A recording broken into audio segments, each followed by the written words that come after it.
एक पहाड़ी के नीचे रामगढ़ नाम का एक गांव था। गांव के सारे जानवर हरी घास खाने के लिए सुबह उसी ही पहाड़ी के ऊपर बसे जंगल में जाते और शाम होते होते घर वापस आ जाते। हर दिन की तरह लक्ष्मी नाम की एक गाय अन्य गायों के साथ उसी पहाड़ी के जंगल में घास खाने के लिए गई थी। वह हरी घास खाने में इतनी ज्यादा प्रसन्न थी कि कब वह शेर की गुफा के पास पहुंच गई उसे पता भी नहीं लगा। शेर अपनी गुफा में सो रहा था। वह पिछले 2 दिनों से भूखा था।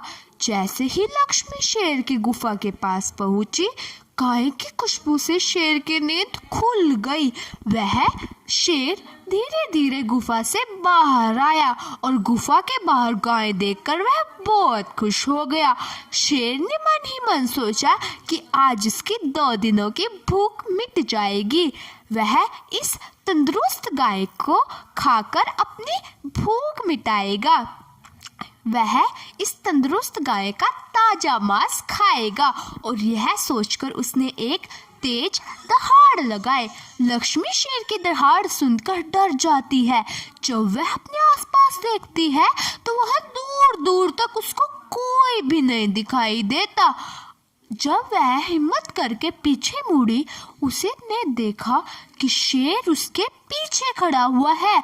उस शेर ने लक्ष्मी को देखकर फिर से दहाड़ लगाई और लक्ष्मी से कहा, मुझे 2 दिनों से कोई शिकार नहीं मिल रहा था। मैं भूखा था। शायद भगवान ने मेरा पेट भरने के लिए तुझे मेरे यहाँ पर भेजा है। आज मैं तुझे खाकर अपनी भूख मिटा दूंगा। शेर की बात सुनकर लक्ष्मी डर जाती है। वह रोते हुए शेर से कहती है, मुझे जाने दो, मुझे मत खाओ।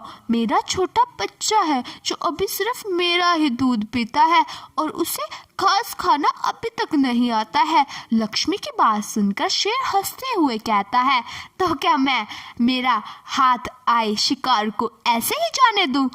मैं तो तुम्हें खा कर ही अपने 2 दिनों की भूख मिटाऊंगा। शेर के ऐसा कहने पर लक्ष्मी उसके सामने रोने लगी और विनती करते हुए कहती, आज मुझे जाने दो।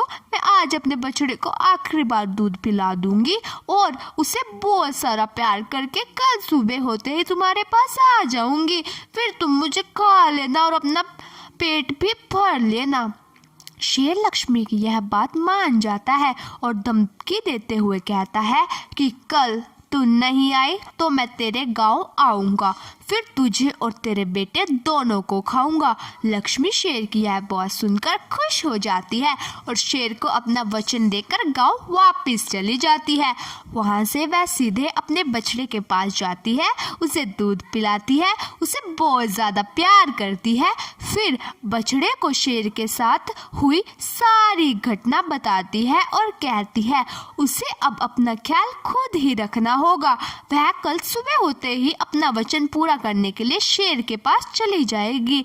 अपनी माँ की बातें सुनकर बछड़ा रोने लगता है और दूसरे दिन सुबह होते ही लक्ष्मी जंगल की तरफ निकल जाती है और शेर की गुफा के सामने पहुंचकर शेर से कहती है, अपने वचन के अनुसार मैं आज तुम्हारे पास आ गई हूँ, अब तुम मुझे खा सकते हो।